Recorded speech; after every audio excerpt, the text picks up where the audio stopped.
All right. Next question. I had two similar questions. So we had Jeffrey asked if he can restore a post that he accidentally deleted. So this is going to be, an article or something in the newsfeed. If you delete a newsfeed post, it's gone. There's no draft mode. There's no trash. It's gone. Um, so what you could do is if you have downloaded all of your account data, part of what's saved in there is your posts. So you could, if you were wanting to recreate it and your concern was recreating it, you could grab that if it was downloaded, or you could just do your best to do it again.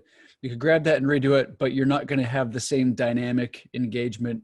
It's like it's a wild card. It's like crapshoot. You share the same content, but you might not get the same engagement, the same content, the same comments and stuff. And I actually had a friend of mine did it was like a really, really, really important video that they needed to share.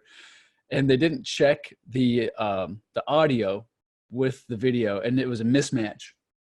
I sent it out, tagged all these people, and then it was off. And they're like, oh crap. So they had to delete the post and redo it again, and the engagement was a little bit different, which is a bummer. So if you delete it, it's gone. You might have access to it if you've downloaded all of your account data, but if you reshare it, you're not going to have the same engagement. It's just how maybe it'll be better, but it's not going to be the same. You can't just turn it back on.